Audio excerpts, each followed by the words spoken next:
Et c'est donc la dernière déclaration fracassante de Donald Trump qui a bien eu ces mots. Il suggère que l'Ukraine puisse être russe un jour. Et vous allez comprendre que dans la même déclaration, il est aussi question d'argent, oui, parce qu'en fait, tout est lié à la fin avec Donald Trump. Regardez, je veux que notre argent soit sécurisé parce que nous dépensons des centaines de milliards de dollars. Il pourrait arriver à un accord, il pourrait ne pas arriver à un accord. Les Ukrainiens seront peut-être russes un jour ou ne le seront peut-être pas. Alors, faut-il parler de chantage en réalité de Donald Trump avec ces mots? Cette déclaration sur Fox News la nuit dernière peut-elle enrayer les discussions en ce moment sur l'issue à donner à la guerre? Et cette phrase peut-elle faire surtout douter de la volonté ou des sentiments derrière la volonté de Donald Trump de protéger l'Ukraine face à la Russie? On en parle avec toujours Isabelle Saporta, avec Franck Tapiro et avec Christian Proutot. Quand je dis chantage, vous êtes d'accord avec ce mot? On est en plein chantage, non? Non. Pourquoi? Ah non, parce que c'est du Donald Trump dans le texte. Nous, c'est vrai qu'on le juge toujours. On dit que c'est un fou d'abord. Donc, dans que c'est un fou, on a parlé tout à l'heure de psychiatrie. On dit que tout ce qu'il dit est totalement incohérent. En fait, pas du tout. Il fait exactement la même chose. Le chantage, c'est rationnel. Non, vous allez voir, c'est un deal maker. Et un deal maker, il dit à la personne avec qui il veut dealer, voilà tout ce qui est sur la table. Donc je mets sur la table.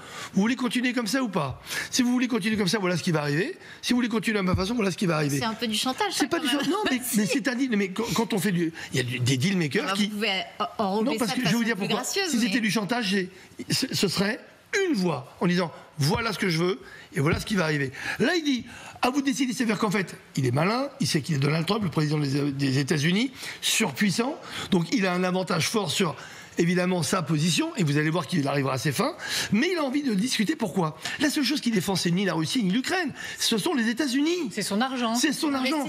Il a demandé placement. une contrepartie de 500 milliards de dollars sur ce qu'on appelle les terres rares en Ukraine, qui regorge de ressources naturelles. On parlera aussi, c'est comme le Groenland. Donc, et comme par hasard, les deux arrivent en même temps, en disant nous on est d'accord pour vous protéger, mais on va arranger les choses. Donc en fait, il est en train de dire toutes les options. Et dans toutes ces options-là, c'est vrai qu'on en prend une qui peut le faire passer pour un dingue, mais dans l'autre, il y a aussi ou pas. Donc en gros, ça veut dire mettons-nous autour de la table et décidons. Mais ce qui est intéressant, c'est de se dire qu'il va envoyer son émissaire Kellogg avant l'anniversaire du 24 février, anniversaire tragique, pour essayer de résoudre l'affaire. Je pense qu'on aura oublié ces petites phrases si on arrive à une solution valable pour l'Ukraine et pour toutes les parties. La petite carte, puisque vous parlez des terres rares, effectivement, Forbes estime en avril 2023 que les ressources en minerais de l'Ukraine s'élevait à 111 000 milliards de tonnes pour une valeur de 14 800 milliards de dollars. J'ai presque du mal à le dire, tellement les chiffres sont forts. Plus de 70% des ressources se trouvent dans les régions de Donetsk et Louhansk, en partie contrôlées par la Russie. Vous comprenez peut-être un peu mieux les enjeux là, parce que c'est là-dessus que Donald Trump il veut avoir la main. Isabelle Saporta.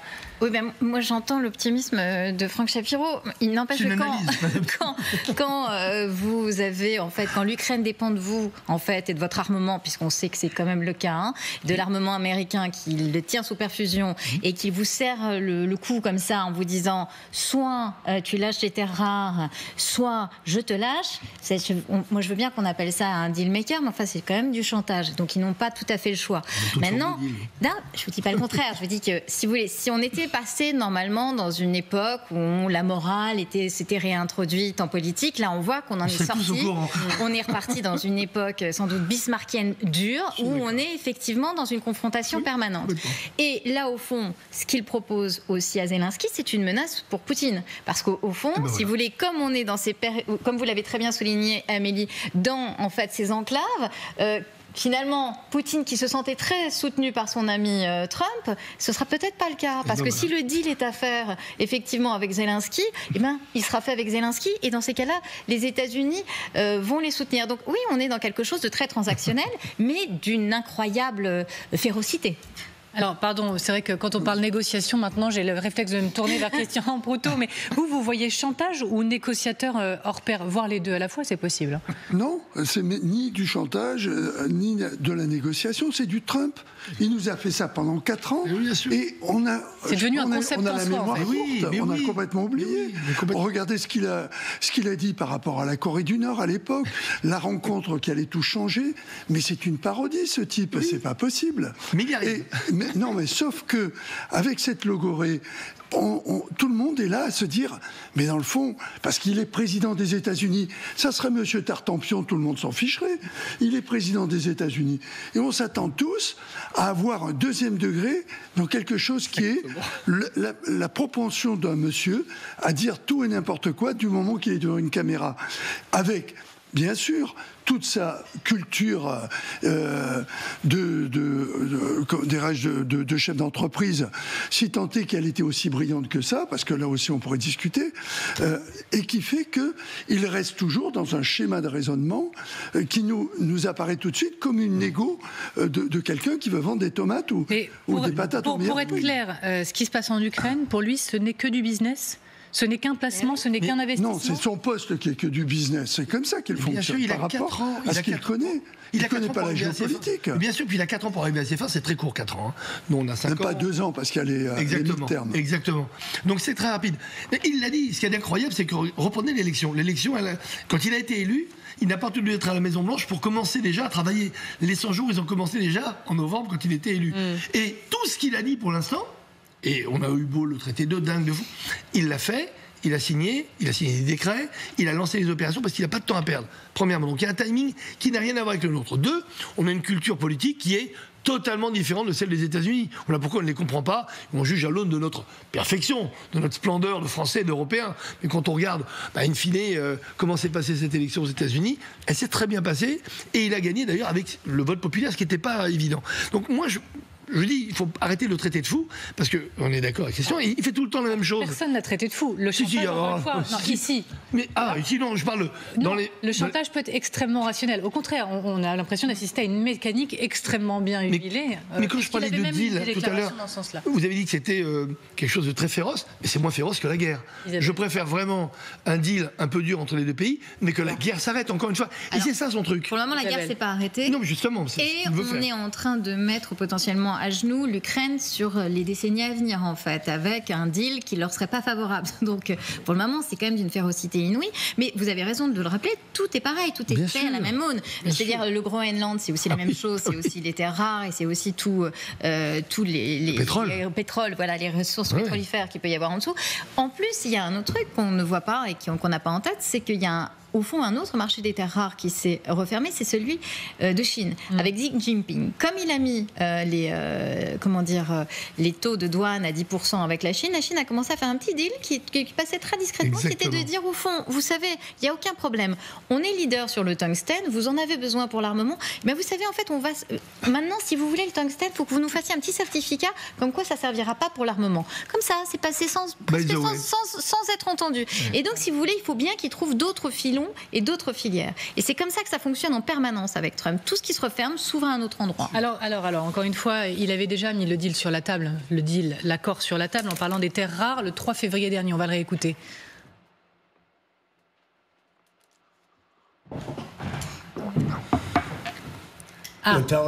Nous avons dit aux Ukrainiens qu'ils ont un certain nombre de terres de grande valeur. Et nous voulons une garantie par rapport à tout ce que nous avons investi là-bas. Nous voulons une garantie. Nous leur donnons de l'argent à l'appel, nous leur donnons de l'équipement. Et les Européens ne suivent pas ces investissements. Ils devraient payer au moins autant que nous. Nous avons un océan qui nous sépare de ce conflit. Eux, non. C'est plus important pour eux que ça ne l'est pour nous. Pourtant, ils payent beaucoup moins que nous. Donc nous sommes en train de réfléchir à un accord avec l'Ukraine afin de sécuriser ce que nous leur donnons grâce à ces terres de grande valeur et d'autres choses. Alors, Sabrina Agresti-Roubache, bonjour. Merci beaucoup d'être avec nous ce matin. Vous êtes ancienne secrétaire d'État chargée de la citoyenneté et de la ville et membre de Renaissance. Alors on avance dans le débat. Je vois bien. Est-ce que, dans le fond, ce langage de Trump, c'est un problème pour Zelensky? Parce qu'après tout, on en parlait d'ailleurs avec Isabelle Saporta, je crois, sur ce plateau, qu'en octobre 2024, Zelensky lui-même, il avait mis sur la table un accord comme ça, auprès de Donald Trump, en disant... Nous, on a des ressources, on a du lithium, on a tout ce qu'il faut. Parlons-en, si ça peut, en gros, aider. Donc, en fait, c'est bien vu dans la réelle politique. Et Zelensky, finalement, pourrait ne pas bouder tout à fait ce langage-là. Mais disons que ce n'est pas tombé, si je puis dire, dans l'oreille d'un sourd. quand ça tombe dans l'oreille de Trump, ça tombe pas dans l'oreille d'un sourd. Vous voulez dire quand Zelensky propose et met sur la table... Il n'était pas encore élu et ça ne lui a pas échappé. Je rappelle quand même que Donald Trump a suivi de très très près toute la politique internationale. Je veux dire, ce qui se passe maintenant, alors moi j'entends beaucoup les commentaires et c'est très intéressant. On fait comme si on ne connaissait pas, un, Donald Trump, deux, on pense que quand quelqu'un perd une élection, il a disparu du spectre politique. Pas du tout. Je veux dire, les gens se ressourcent, mais après reviennent. La politique ne s'arrête jamais. Et surtout, Donald Trump est un dealmaker. Donc il regarde les ressources. Quand il parle du Danemark, du Groenland, et que le Danemark donc se contrarie, il ne va pas au Groenland parce qu'il aime le climat. Il y a de la ressource. Non, mais enfin, à un moment donné, il y a une réalité. Donc, Donald Trump est un dealmaker. Il va pousser le curseur très très loin. C'est sa méthode, c'est chacun sa méthode, mais lui c'est sa méthode. Et c'est comme ça, regardez la manière dont il a mené sa dernière campagne. Enfin, il n'a pas fait plus soft que la première, même pire. Moi, j'ai comparé les deux. Il était beaucoup plus loin. Vous imaginez, il a gracié les assaillants du Capitole. Ça intervient à un moment où Donald Trump il confirme la visite de son envoyé spécial pour l'Ukraine, Kellogg, sur le terrain pour rencontrer les Ukrainiens. On va réécouter Donald Trump. Monsieur, le général Kellogg va-t-il en Ukraine cette semaine ? Oui, il s'agit bien de Keith Kellogg. Le général Kellogg est un excellent gars et il passe du temps à faire diverses choses.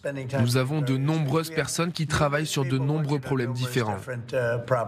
Vous savez, quand j'ai quitté mes fonctions, était-ce il y a longtemps, il y a un peu plus de 4 ans, nous n'avons pas eu de guerre. Nous n'avons pas eu de guerre, nous n'avons pas eu de problème. Maintenant, le monde entier explose, mais nous allons éteindre les incendies. Alors, par ailleurs, on a appris que Volodymyr Zelensky rencontrera vendredi J.D. Vance, qui est quand même le vice-président américain. Ce sera à Munich lors d'un grand sommet qu'on suivra bien évidemment. En fait, tout s'accélère. Est-ce que même, pardon, c'est un peu outrancier presque comme déclaration, mais est-ce que vous voyez la fin de la guerre approcher, peut-être même ce fameux deal, puisque tout le monde ne parle plus que de deal, qui s'apprêterait à être signé, Isabelle?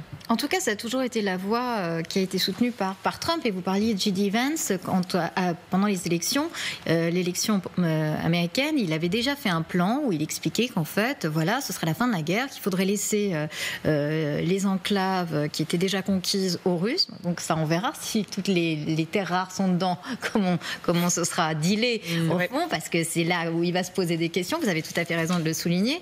Et qui disait, l'Ukraine ne rentrera pas dans l'OTAN parce que ce serait un affront pour la Russie, et elle ne rentrera pas dans l'Europe non plus. Donc si vous voulez, on sent de toute façon ce qui est extrêmement prégnant là-dedans, c'est à quel point l'Europe est absente en fait. C'est-à-dire qu'on voit bien qu'effectivement, on est tous suspendus à ce que va faire Trump, c'est-à-dire les terres rares, pas des terres rares, l'envoi de son émissaire, etc., que ce soit là, que ce soit à Gaza ou que ce soit partout dans le monde, et que l'Europe est totalement absente. Là, c'est sur le continent européen, on n'existe pas. On existera quand il faudra mettre effectivement des troupes à la frontière, parce que on sera préposé aux troupes, mais c'est tout ce qui nous reste comme rôle sur notre propre continent. Et ça, c'est quand même assez angoissant. Alors, la boîte à archives, la traditionnelle et célébrissime boîte à archives. Trump n'est pas le premier, bien sûr, à évoquer une Ukraine russe pour Vladimir Poutine. Eh bien, c'est une vérité historique, boîte à archives.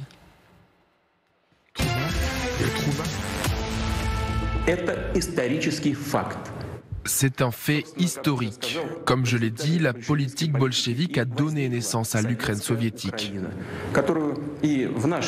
Même aujourd'hui, nous avons une bonne raison de l'appeler l'Ukraine de Vladimir Lénine. Il en est l'auteur et l'architecte. Ceci est pleinement confirmé par les documents d'archives. Christian Proto. Non, mais on a l'impression de découvrir le fil à couper le beurre. Il l'avait dit également, juste avant la guerre, il l'avait écrit et dit.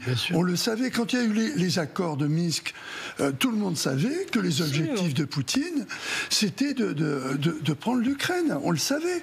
On a fait un peu, parce que ça rassurait tout le monde, on avait l'impression, la Crimée, regardez la Crimée, avait l'impression qu'on faisait reculer la guerre. Pas du tout. Non. On s'approchait de la guerre. Bien sûr. C'est ça. Et on a vu le résultat. Le fait que Trump aujourd'hui reprenne les mots de Poutine, enfin, en tout cas qu'il surfe sur la volonté de Poutine, si un jour l'Ukraine devenait russe, ça peut enrayer les discussions en cours. Pardon, effectivement, je reviens sur... est-ce que ça peut faire capoter cette idée d'accélération qu'on est en train de faire monter là ? Non, moi je pense qu'ils vont trouver un deal. Parce que si vous voulez, aujourd'hui, en fait, on est reparti dans la tectonique des continents. C'est-à-dire existe le continent américain, la Chine, et la Russie, au fond, c'est tout. Et par contre, le continent européen qui devrait être présent là, et qui devrait, au fond, vous avez raison, que ce soit transactionnel ou pas transactionnel. Enfin, par exemple, le Groenland, qu'on est quasiment prêt à abandonner, alors qu'on devrait considérer que c'est européen. On n'est pas capable de s'avancer. Là, au fond, on n'entende pas Ursula von der Leyen pour dire, écoutez, voilà, ça c'est inadmissible, on est là, on doit être une voix à entendre. C'est quand même quelque chose qui est ahurissant. Enfin, vous entendez la voix de l'Europe en ce moment ? On est complètement à côté de l'histoire ou pas ? Non, moi j'irai pas jusque on est à côté, on passe à côté de l'histoire. Inaudible en tout cas. Parce que inaudible, alors peut-être, mais après je pense quand même que remettre les choses dans leur contexte. Donald Trump vient d'être élu. Il a la dynamique d'un président qui vient d'être largement élu. La réalité, c'est que regardez justement la tectonique des plaques au niveau européen. Scholz, c'est fini, terminé. La réalité, c'est que nous, aussi en France, il nous reste 28 mois avant d'arriver à une prochaine présidentielle. Moi, ce que je crois surtout, c'est que Donald Trump profite de la dynamique de la présidentielle. Là, il reprend, et vous avez raison, c'est un dealmaker, vous avez raison, c'est le mot que j'entends le plus. On peut passer notre temps à constater les choses, mais on peut aussi décider d'agir quand même. Absolument. Et du coup, ce que dit Isabelle Saporta, c'est comment on passe à l'action au niveau européen pour ne pas laisser passer le train. Von der Leyen. Et c'est vrai que moi, je suis, de là où je regarde, stupéfaite par son silence. Parfois, il y a des silences qui sont trop bruyants. C'est pire qu'un silence, c'est que Trump teste, il nous teste. N'oublions pas quand même que la guerre économique a déjà été déclarée par Trump sur l'Europe. Il le fait en Ukraine parce que c'est économique, c'est aussi souverainiste. Il teste notre poids avec la souveraineté. Vous savez qu'en Europe, depuis des années, on parle de la souveraineté européenne. Mais elle est où, la souveraineté européenne ? Ils sont où, les combattants de la souveraineté européenne ? Ils sont nulle part. Et au Groenland, mais ça me fait déjà rigoler. Parce qu'au Groenland, vous allez voir, il va y arriver. Exactement comme en Ukraine, et nous on sera là à regarder les trains passer. Et malheureusement, ce ne seront pas les nôtres. La France ne se défend pas trop mal, notamment sur l'énergie. En termes de souveraineté, on n'est pas au niveau de la. Pour le Groenland, on verra. Maintenant, vous soumettre